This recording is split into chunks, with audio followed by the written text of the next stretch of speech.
Bonjour, comment ça va bien? C'est Pascal Tréfingui avec vous pour une nouvelle émission. Aujourd'hui, une nouvelle matinale de Rio de Janeiro consacrée à un sujet qui nous intéresse tous, la machine de guerre HAARP et son incidence sur notre santé. Parce que généralement, on nous parle de HAARP comme un instrument de contrôle climatique ou de contrôle mental, mais on oublie souvent de constater que HAARP est aussi un instrument qui permet d'avoir des effets sur notre santé et notamment de générer un effet d'égarement dans notre comportement. Alors si vous n'êtes déjà inscrit, vous pouvez le faire, c'est ici, ça vous permet de recevoir des vidéos avant tout le monde, celles qui sont annoncées à nos abonnés, aussi des vidéos qui dans le futur ne seront réservées qu'à nos abonnés. Si vous aimez, vous pouvez liker. Si vous n'aimez pas, sachez une chose, c'est que je fais partie de la communauté et immédiatement, j'ai les adresses IP. J'appelle mon copain Maurice du service et les ennuis commencent pour vous. Et si vous ne voulez pas finir comme Véronique, elle baise pas souvent et depuis longtemps, continuez sur ce chemin. Voilà, c'était une blague, évidemment. Ici, on est là pour jouer avec les clichés et surtout pour s'en émanciper. Alors, tout d'abord, je voudrais envoyer des bonjours à un certain nombre de groupes de personnes. Alors, d'abord, les Québécois, qui le savent, j'ai vécu un peu à Québec, sont dans mon cœur et je remercie toutes les personnes des Bois-Francs qui ne m'ont pas oublié, qui continuent à m'envoyer des messages. Montréal, Québec, les Bois-Francs et tout le club de Waterloo autour de Guis. Je voudrais envoyer un message aussi particulier, un big up à mes étudiants japonais, donc de Tokyo, de Kyoto et du sud du Japon. J'ai modifié les horaires de diffusion de la matinale à votre demande et pour vous faire plaisir. Voilà, ça fait un peu drôle aux Parisiens, mais c'est comme ça. La communauté aussi de Tahiti, tous mes anciens élèves d'il y a 30 ans de Nouvelle-Calédonie qui sont restés fidèles. Tout le Maghreb, en particulier le Maroc, l'Algérie, la Tunisie. Je sais que je suis pas mal suivi au Maroc, en Algérie, en Tunisie. Tous nos potes africains, alors le Burkina Faso, c'est un pays que j'adore les Burkinabés, les gens de Côte d'Ivoire, les gens du Sénégal et toute l'Afrique francophone avec qui on partage cette merveilleuse culture, ce merveilleux patrimoine du millénaire capétien et de la francophonie. Alors bien sûr, tous nos amis d'Amérique du Sud, tous les Brésiliens francophones, il y a environ 20 millions de personnes qui parlent français au Brésil. Donc un big up à toute la communauté et puis à tous ceux aussi que j'ai pas cités, que j'ai oubliés, à Paris, en France, en Navarre, en Italie, parce que je sais que je suis pas mal suivi aussi en Italie. J'ai les statistiques avec YouTube, donc merci à tous, merci pour le succès de cette chaîne. Donc en règle générale, on tourne à 40-45 000 par jour et on a des pointes à 100 000 auditeurs. Alors c'est pas toujours facile à gérer au niveau des messages, soyez patients, mais on essaiera de répondre à tout le monde. Un bisou, maintenant on va parler de notre sujet, celui qui nous intéresse aujourd'hui, HAARP. Alors comme vous le savez, j'ai vécu à Luxembourg pendant 17 ans, presque 18 ans, et j'avais des contacts à l'Union européenne. Et il y avait un de mes amis qui travaillait dans les institutions européennes qui avait attiré mon attention sur une demande qui avait été faite auprès du Parlement européen de députés pour une régulation et une mission d'information sur HAARP. Donc il y a une commission parlementaire qui avait été montée pour enquêter sur HAARP et qui a été immédiatement dissoute. D'ailleurs, le parlementaire qui avait lancé l'enquête parlementaire a été arrêté aux États-Unis avec de la cocaïne et du matériel de sodomie dans sa valise. Voilà. Donc, voilà comment se défendent nos amis. Donc aujourd'hui, je vais reprendre un ouvrage que j'ai commencé à écrire en 1994, qui a été remis à jour régulièrement et qui est Reiki Médecine Mystique de Mikao Usui. C'est 500 000 exemplaires distribués à titre gratuit principalement, qui est devenu une référence dans la communauté du Reiki. Donc dans cet ouvrage, j'aborde la question des postulats scientifiques du Reiki, après notamment des contacts que j'avais eus en 1998, 1999 et 2000 avec la Fédération anglaise de Reiki. Alors je me suis beaucoup battu pour qu'il n'y ait pas de fédération de Reiki, tout simplement pour ne pas communiquer avec les autorités parce que c'était un piège. Il valait mieux que tous les praticiens restent indépendants et que ce soit les consommateurs, le public, les patients qui en fait par le bouche à oreille éliminent les mauvais praticiens et aillent vers les bons praticiens. Alors, ce qui est intéressant, c'est que la Fédération anglaise de Reiki m'avait communiqué un certain nombre de documents en anglais que j'ai traduits et que j'ai intégrés à l'intérieur de mon livre. Donc, elle nous disait, par exemple, que dans les années 80, le docteur Robert Becker et le docteur John Zimmerman décidèrent de confondre les praticiens de Reiki et généralement des guérisseurs traditionnels qui guérissaient par imposition des mains en les observant avec des outils de mesure scientifiques. Alors là, pour eux, ça a été une grande surprise. Ils découvrirent que les cerveaux des praticiens de Reiki, et donc de soins par imposition des mains, ou les chamans, se synchronisaient sur une même onde qu'on appelle les ondes alpha, et ce qui n'est pas du tout étonnant en matière de relaxation. Alors les surprises allaient commencer pour ces deux grands scientifiques, et ils ont découvert que lorsque nous guérissons par imposition des mains, lorsque nous prions, lorsque nous méditons, eh bien la fréquence générée lors des soins, lors des pratiques, notamment entre le praticien et le patient, peut être enregistrée et qu'elle s'avère identique à celle du champ magnétique terrestre. En observant les modifications électromagnétiques des participants à la pratique du Reiki et des médecines douces, les deux scientifiques ont mesuré que le champ généré par eux était 1000 fois supérieur à la moyenne lors des échanges entre des êtres humains normaux. Une telle augmentation est impossible à susciter avec l'énergie naturelle de nos corps. Or, les patients et les donneurs de Reiki semblaient reliés à une source électromagnétique, à un champ électromagnétique particulier que les savants ont eu envie de découvrir. Alors, qu'est-ce qui se passait durant les soins ? Comment se faisait-il que deux humains soient capables de générer un champ aussi puissant et aussi précis ? Telle était leur question.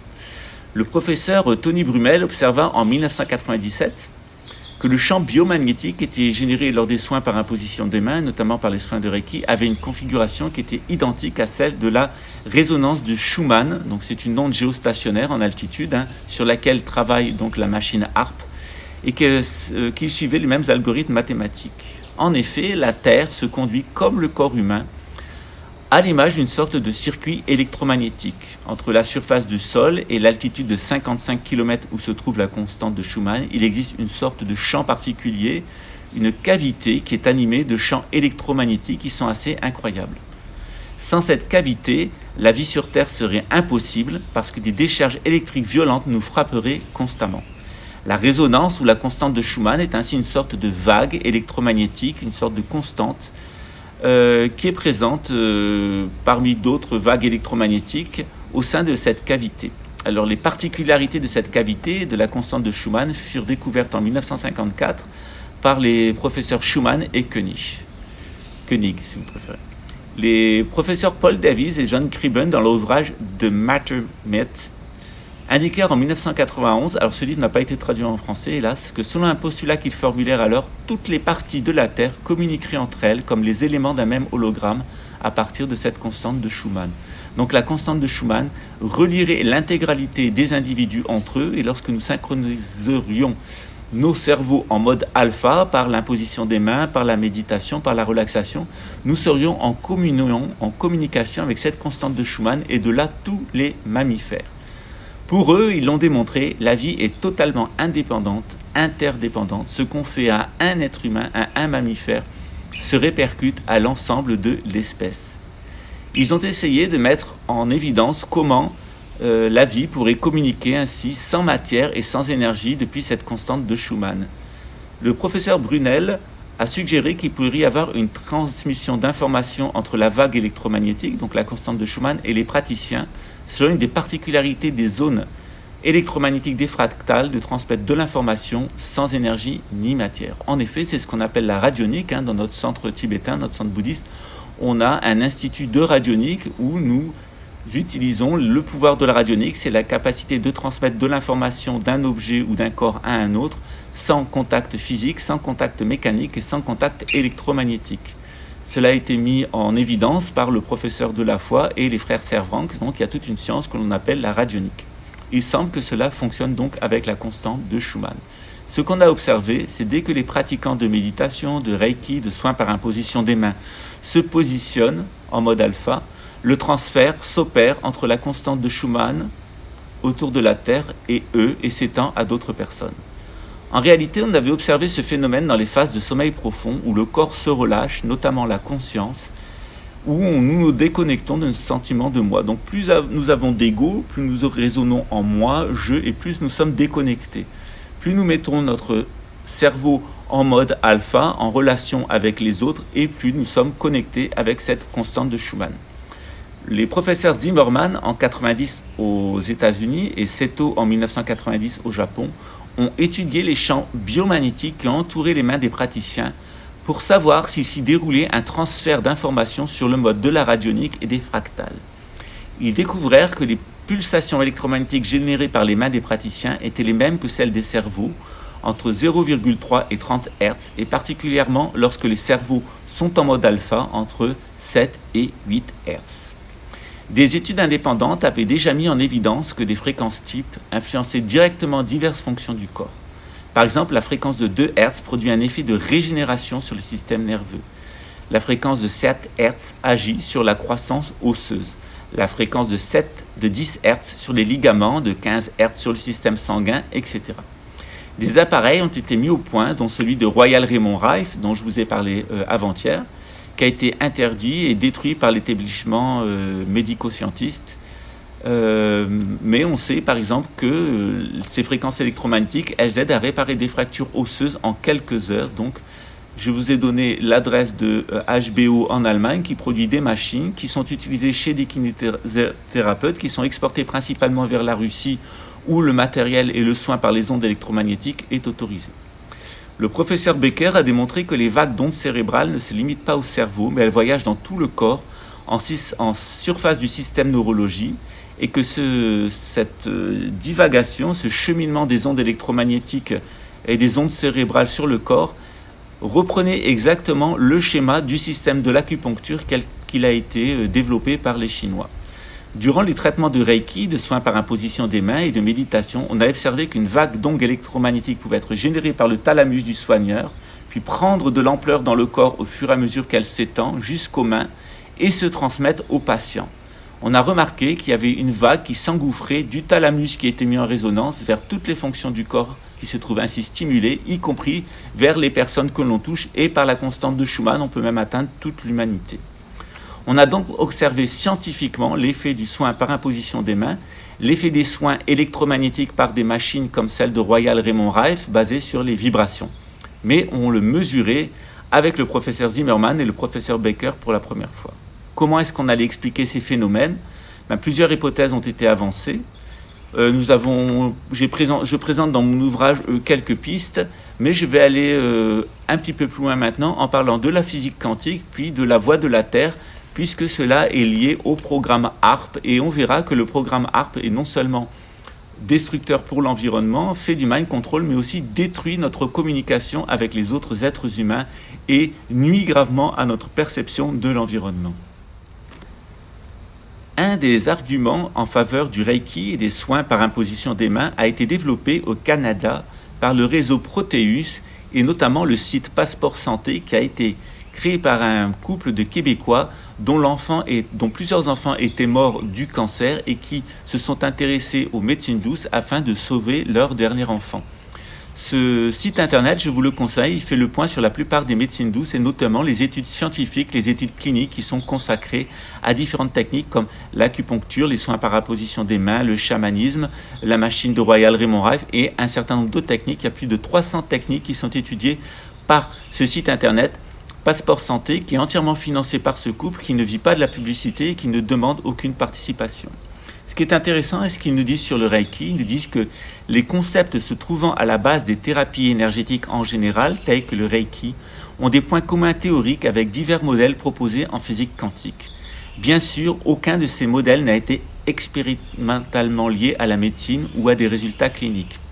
Les modèles proposés en bioélectromagnétisme ou en physique quantique, par exemple, sont cohérents avec les écrits orientaux de l'Inde et de la Chine, qui laissent entendre qu'une vibration extrêmement subtile pourrait constituer le substrat de la réalité telle que nous la connaissons et qu'elle pourrait par conséquent avoir un rôle à jouer dans la santé et dans la maladie. Bien que ce domaine de recherche soit encore tout nouveau, ces liens donnent à penser que les bases théoriques du Reiki et des autres thérapies énergétiques pourraient ne pas être en contradiction avec les modèles scientifiques actuels. C'est en effet ce qu'a affirmé le professeur Luca Barbieris, un Italien maître de Reiki et titulaire d'une chaire de chirurgie cardiaque à Gênes en Italie. Ce clinicien a présenté la méthode de Mikao Usui, donc le Reiki et d'autres médecines douces, et ses résultats cliniques sur les personnes atteintes de crise cardiaque en 1994 au sein du réseau de recherche médicale et scientifique de Cortona. Il est malheureusement pas possible de reproduire l'intégralité de ce texte dans mon livre et j'ai donné donc quelques exemples et aussi j'ai donné ce texte sur Internet. L'hypothèse du docteur Barbieri, c'est que le Reiki serait un processus capable de susciter une réaction au niveau que la science n'avait jamais envisagé dans sa quête de moyens thérapeutiques, le domaine subatomique. Selon lui, une amplification de cet ordre subatomique de nature vibratoire et liée à la constante de Schumann produirait la guérison au niveau biologique et non pas seulement les interactions mécaniques ou chimiques qui sont habituellement utilisées en médecine occidentale. Le professeur Barberis a écrit « Le fait que des choses non apparentes se produisent au niveau subatomique en relation avec la constante de Schumann ne veut pas dire qu'elle se produit nécessairement au niveau macroscopique, c'est-à-dire là où la guérison est observée. Mais comme nous ne pouvons encore dire ce qui est ou ce qui n'est pas, le processus de guérison, nous ne pouvons être certains que ce n'est pas un processus subatomique qui est en quelque sorte amplifié biologiquement, dans lequel des événements non apparents au niveau subatomique peuvent en effet se produire. Mon opinion est que la guérison est un processus subatomique. Ce que nous dit le professeur Barberis, donc ce chirurgien cardiaque, ce professeur d'université en cardiologie cardiaque, ce praticien, et que en fait pour lui la guérison est quelque chose qui se passerait au niveau subatomique. Et cette guérison, elle serait donnée par des médicaments chimiques, par des plantes, mais aussi par des ondes électromagnétiques et également des formes. C'est-à-dire qu'il y aurait un certain nombre de formes qui nous guériraient, il y aurait un certain nombre de formes qui nous rendraient malades, des sons qui nous guériraient, des sons qui nous rendraient malades, tout simplement parce que la réalité est une vibration et que des vibrations, comme les chants de ces oiseaux, peuvent nous soigner ou peuvent nous rendre malades. Voilà. Je vous laisse sur ces méditations. Je vais faire une petite pause pour prendre un café et puis on se retrouve tout de suite après. Cui, cui, cui, cui, cui. Ça va mes poussins?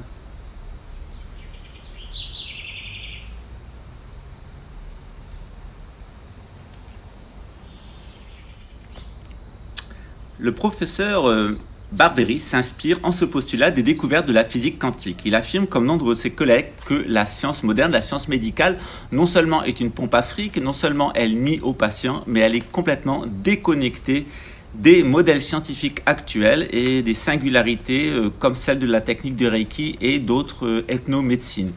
Pour lui, non seulement la médecine chimico-scientiste et les professeurs d'université est une pompe à fric et rend les malades plus malades et les dépendants plus dépendants, mais en plus, elle n'a aucune justification scientifique. On s'aperçoit d'année en année que les médicaments sont des intoxicants, que les médicaments qu'on croyait fiables comme l'aspirine sont des poisons, etc. Donc il y a des scandales sanitaires en permanence qui montrent non seulement que la médecine chimico-scientiste est dans l'impasse, mais qu'en plus elle est une escroquerie d'un point de vue scientifique. Pour conforter son opinion, le professeur Barberis aimait bien citer Louis Pasteur. En effet, le scientifique français avait envisagé que la guérison ne se produirait pas au niveau biologique ni au niveau chimique, mais à un autre niveau qu'il dit existant de toute éternité et dépassant les interactions matière-matière. Non, c'est pas grave. J'avais pensé que tu étais en train de parler toute seule. Ça va, tonton Maurice? Qu'est-ce que c'est ça? J'enregistre. Ah oui, mais c'est ça, c'est quoi ça? Ben, c'est pour mes copains en France. J'ai dit que tu étais un ancien agent du Mossad et que tu étais réfugié au Brésil. J'avais pensé que tu étais Non, fou je suis, oui. tout complètement fou. Complètement cinglé. J'ai regardé, ces messieurs c'est en train de parler tout le temps. Ouais, ben, Ils sont en train de parler. c'est normal. Tu sais, le Mossad, ça, J'avais déjà décidé à appeler aux médecins là. aux urgences. Oui, pour voir là. Oui. Faut appeler le rabbin plutôt pour m'exorciser. Ah, tu es bien là. Oui, oui, tonton Maurice. Le plus important, là, tu es bien. Oui, oui, c'est bien, ouais. Ça marche? Oui, ça marche. Tu vas passer à la télévision. Hein. Ça marche. Tu vas passer à la télévision. Il y a 20 000 personnes qui te regardent. Ah bon? Oui, il y a 2 millions de visualisations. Pas moi. Si, c'est Maurice. Le voilà, Maurice, le vrai. C'est toi, Maurice.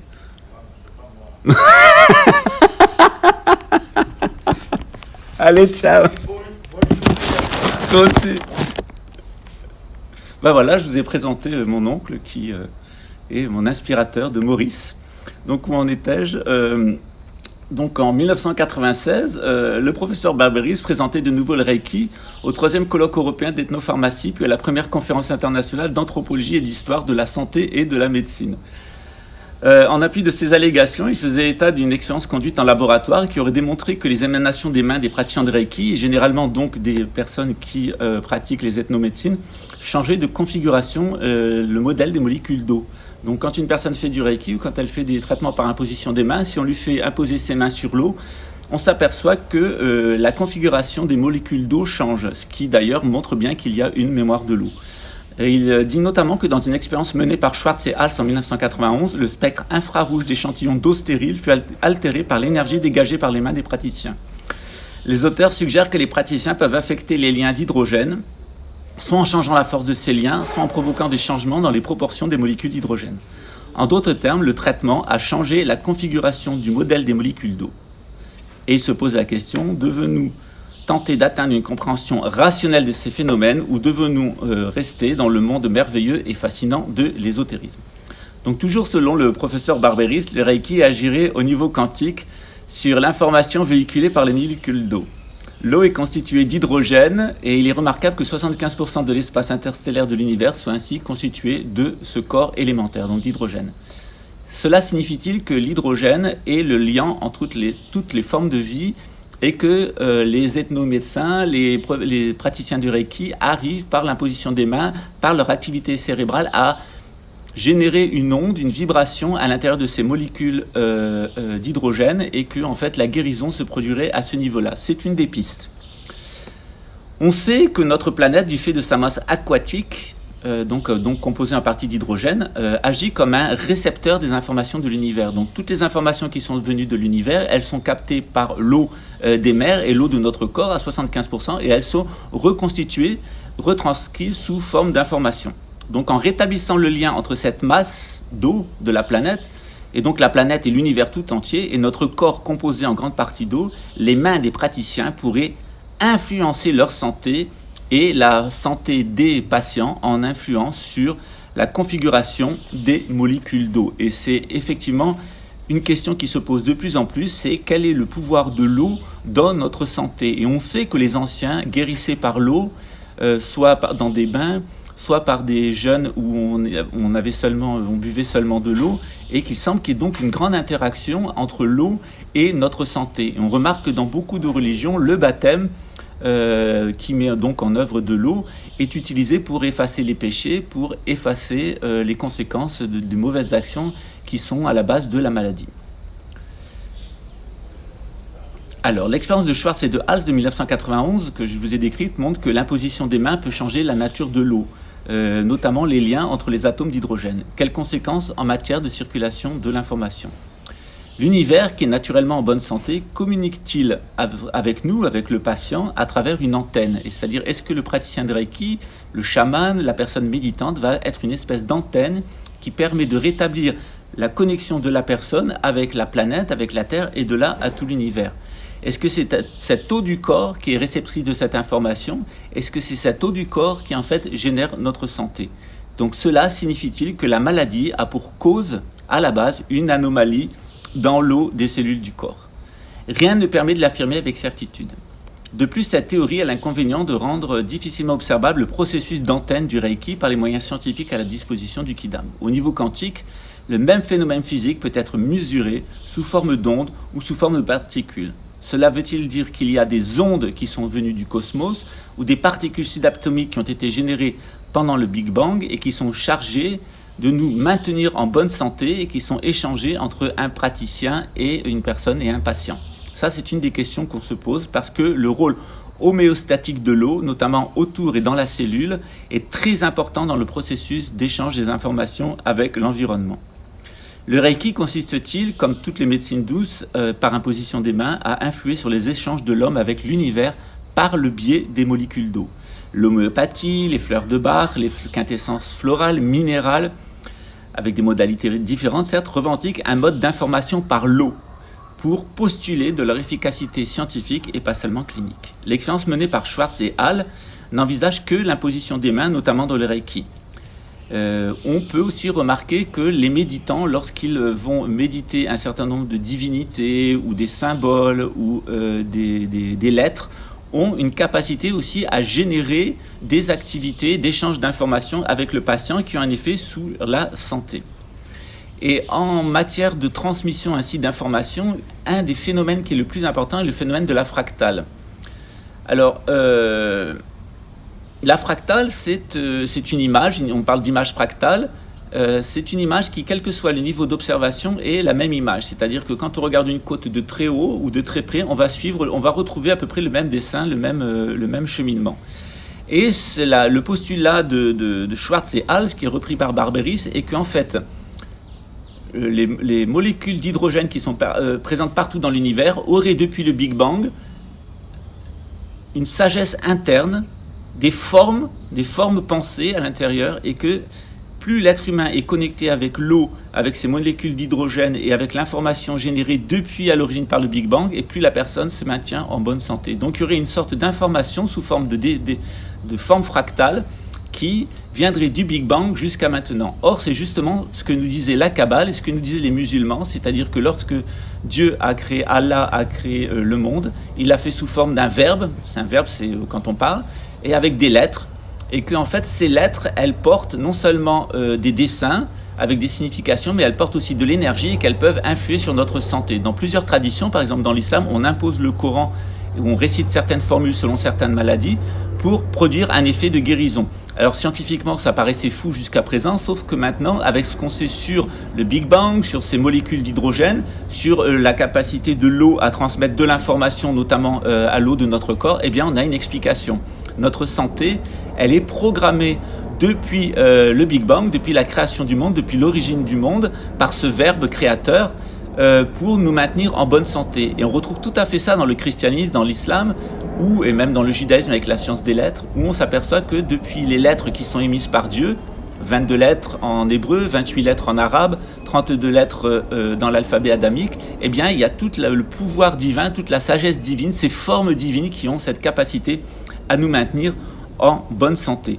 Alors on nomme fractal au féminin ou fractal au masculin une courbe ou une surface de forme irrégulière ou morcelée qui se crée en suivant des règles déterministes ou stochastiques. Le terme fractal est un néologisme qui a été créé par Benoît Mandelbrot en 1974 à partir de la racine latine fractus qui signifie briser.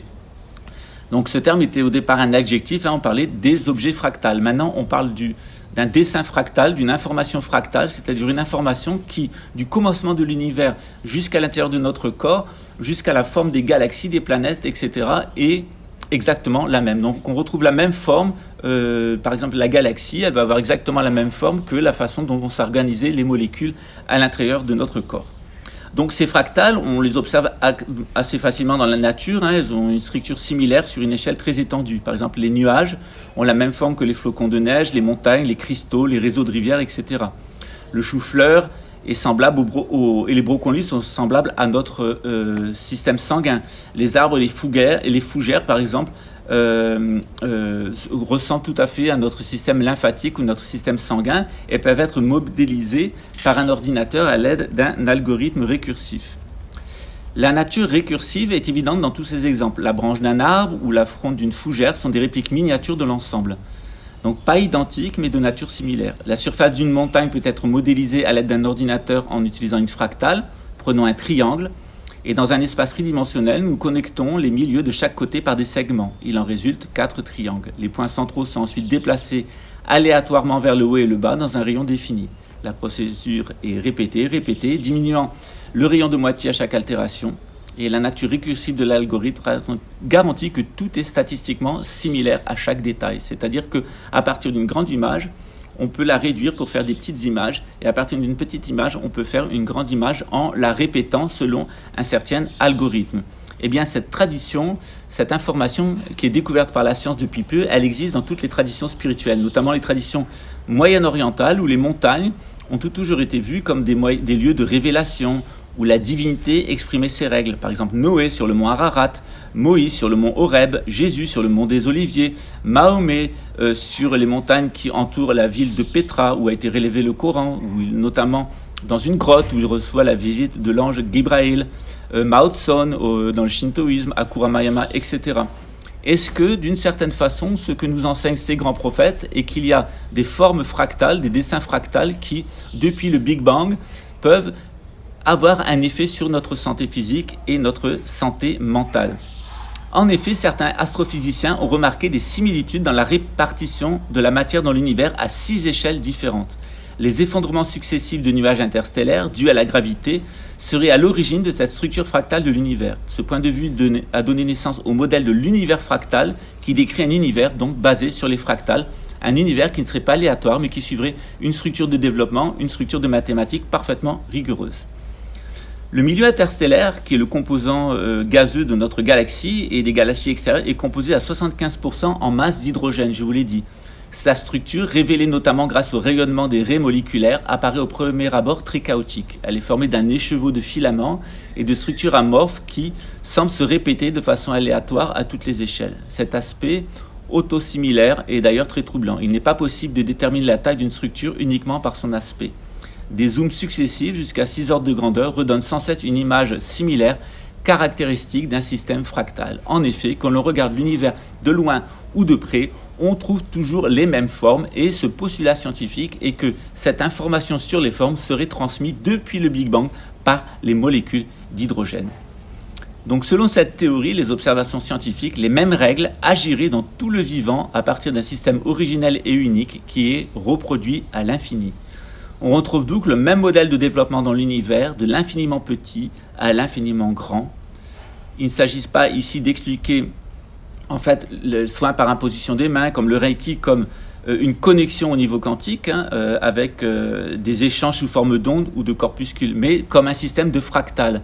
C'est-à-dire qu'il n'y a aucune transmission d'énergie, on se met tout simplement en relation comme une antenne avec les informations qui sont présentes à l'intérieur de cette structure d'hydrogène de l'univers, et on a toutes ces informations propices à la santé, propices à l'éveil, qui sont envoyées depuis le Big Bang et qui nous régénèrent.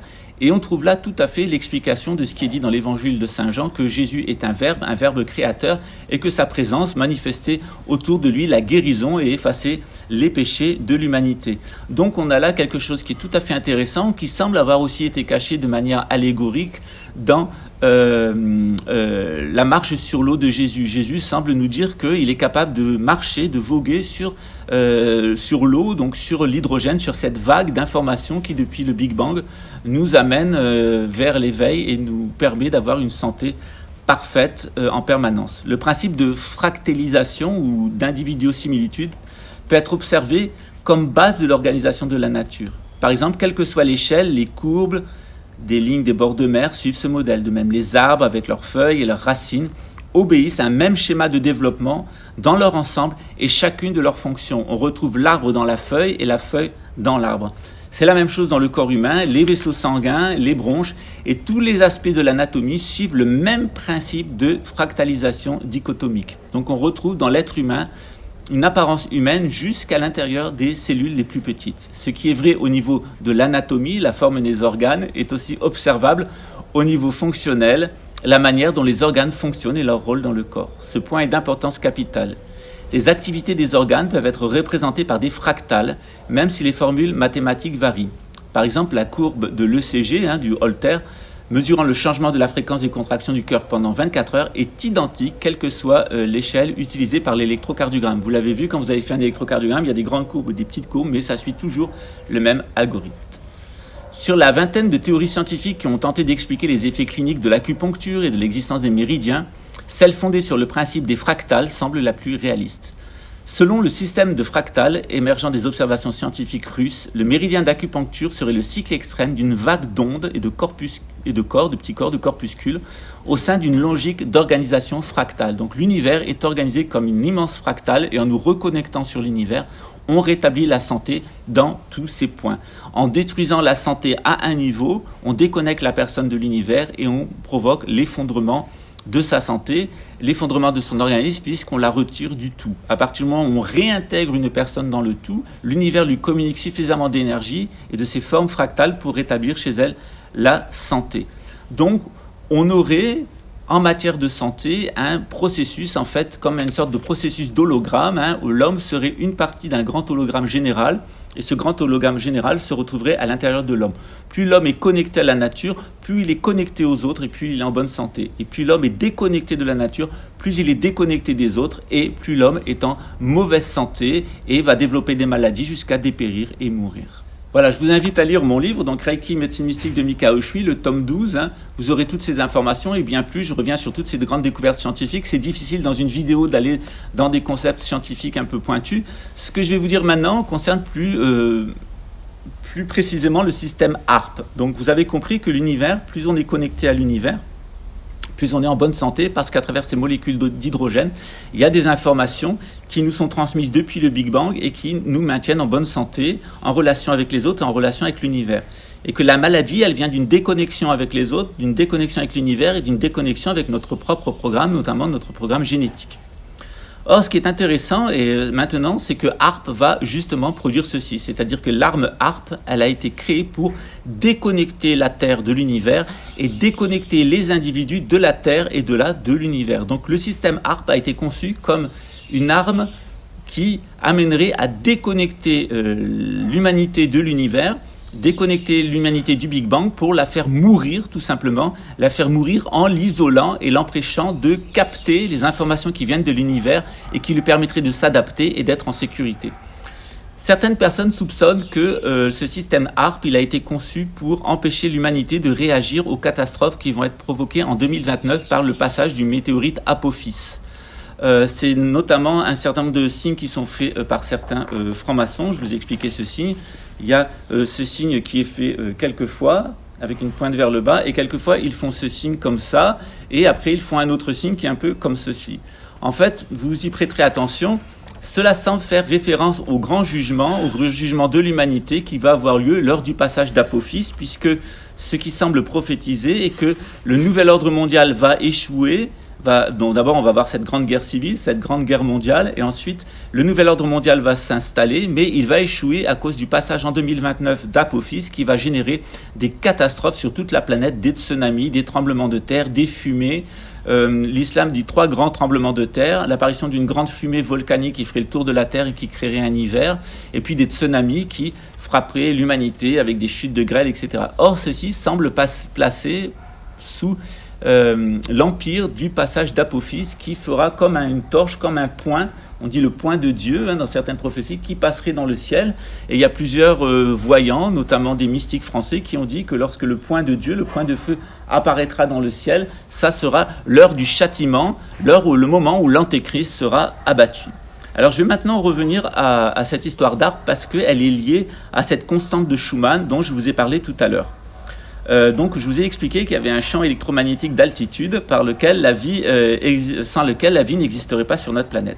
Le professeur Brunel, je vous l'ai dit, nous a suggéré qu'il pouvait avoir une transmission d'informations via la constante de Schumann entre nous et l'univers et aussi tous les êtres vivants, tous les mammifères. Dès lors où on se synchronise sur la constante de Schumann, eh bien, on libère de l'information, on se reconnecte avec le tout et les uns avec les autres et la santé revient comme un diapason en fait de tout le monde. Alors, cela signifie que de tout temps, en fait, l'être humain, il s'est soigné de 2 façons. Il s'est soigné en se mettant dans un bon contact avec son environnement et dans un bon contact avec les autres. C'est-à-dire, plus il y a de l'individualisme et plus on est en mauvaise santé, plus on vit dans des conditions artificielles, plus on est en mauvaise santé.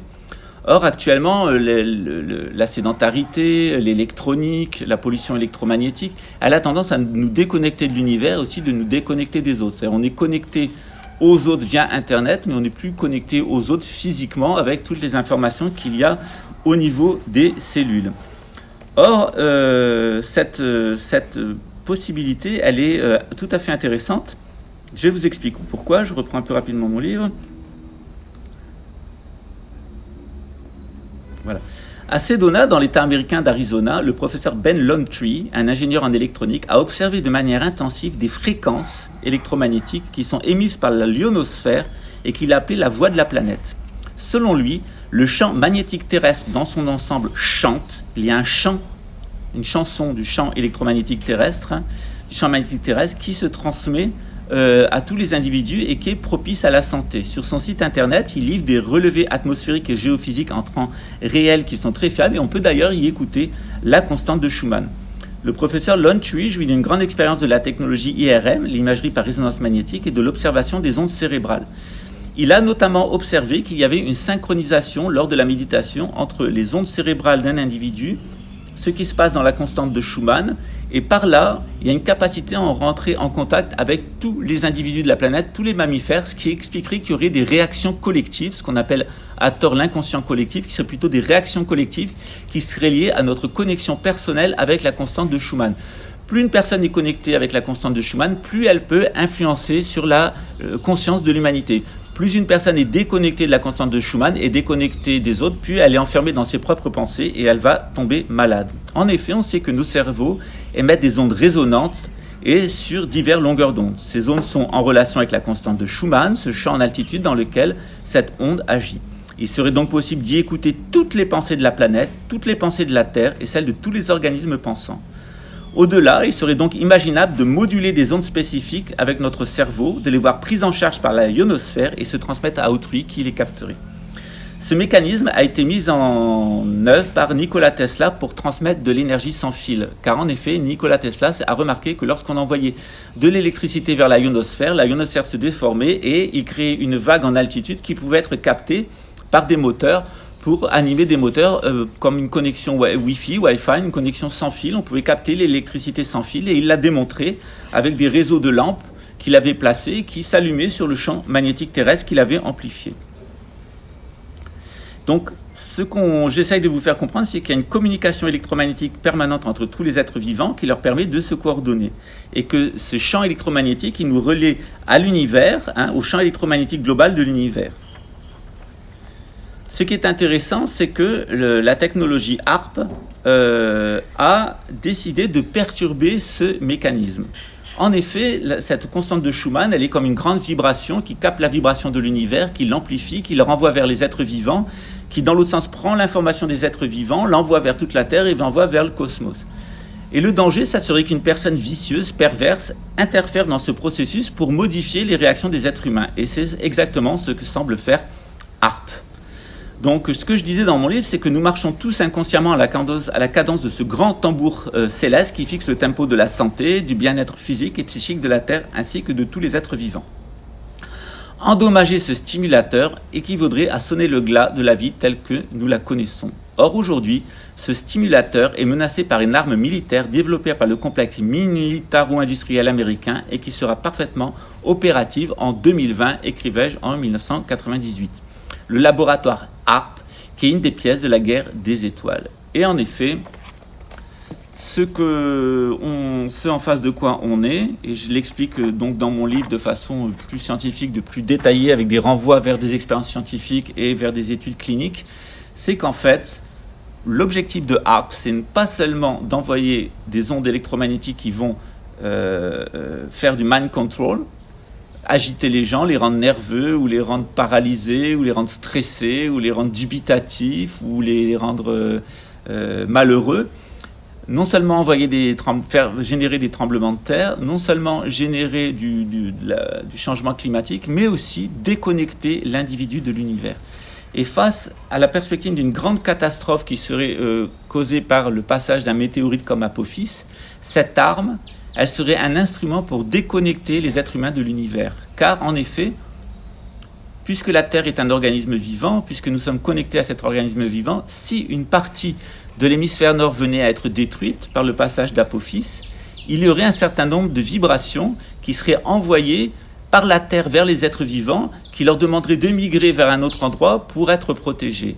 Or, une personne qui arriverait à perturber le système de transmission des informations entre l'univers, la Terre et les êtres humains, obtiendrait un strike. C'est-à-dire les individus n'auraient plus d'intuition, plus de réaction naturelle sur l'endroit où ils doivent se trouver pour se protéger, et ils seraient surpris par une grande catastrophe naturelle. Et c'est ce qui semble être en cours de marche et que nous indiquent les traditions spirituelles, notamment dans l'islam, dans le christianisme et dans le judaïsme, que viendra un temps où il y a des gens qui seront connectés à Dieu, connectés au verbe divin, au Big Bang, à cette vague électromagnétique qui vient à travers les molécules d'hydrogène qui régularise cette activité entre les mammifères, entre les êtres vivants, en relation avec l'univers pour protéger la vie, lui permettre de se développer, qu'il y a donc des personnes qui sont totalement déconnectées et que ces personnes-là vont périr et mourir. Voilà. Je voulais pas aller trop techniquement. Aujourd'hui, je sais qu'il y a beaucoup de notions scientifiques qui vont passer au-dessus de la tête de bien des personnes. C'est aussi difficile de retranscrire à l'oral des explications écrites. Je vous invite à lire mon livre. Ce que je vais faire, c'est que je vais le mettre en exemplaire gratuit pendant 3 jours sur Amazon. Donc vous pourrez le décharger en format Kindle sur Amazon à partir de vendredi. Donc à partir de vendredi prochain, pendant 3 jours, vous pourrez décharger gratuitement sur Amazon Reiki Médecine Mystique de Mikao Shui, le tome 12. Je vais le mettre spécialement en ligne et le promouvoir. Si ça n'est pas fait, c'est qu'il y a eu des difficultés techniques. Donc il s'agit des exemplaires électroniques, pas des exemplaires papier.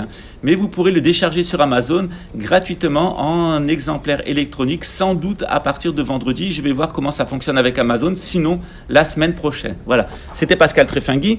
Demain, on va parler de mon initiation dans la franc-maçonnerie illuminatiste, dans la franc-maçonnerie du Nouvel Ordre Mondial. Je vais vous raconter comment je suis passé, comment j'ai été recruté, comment je suis passé sous le bandeau, comment j'ai été initié, qu'est-ce que j'y ai appris, qu'est-ce qu'on a essayé de me mettre dans le crâne et comment, effectivement, la plupart des loges franc-maçonniques sont au service du Nouvel Ordre Mondial, donc dans cette forme de satanisme moderne. Voilà, j'espère que ça vous aura plu. Je sais que ce post, il n'aura pas beaucoup de succès parce qu'il traite d'un sujet qui est un petit peu pointu, mais sachez surtout que ARP, c'est pas seulement une machine à générer des tremblements de terre, du changement climatique et du mind control, c'est aussi une machine qui est là pour nous déconnecter et faire que nous n'ayons pas des réactions naturelles, notamment les réactions qui sont utiles pour nous protéger.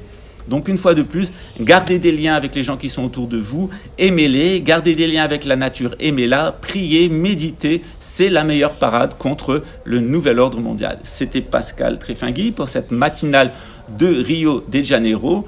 Les aristos parlent à la francophonie, c'était nous. À très bientôt, à demain. Ciao.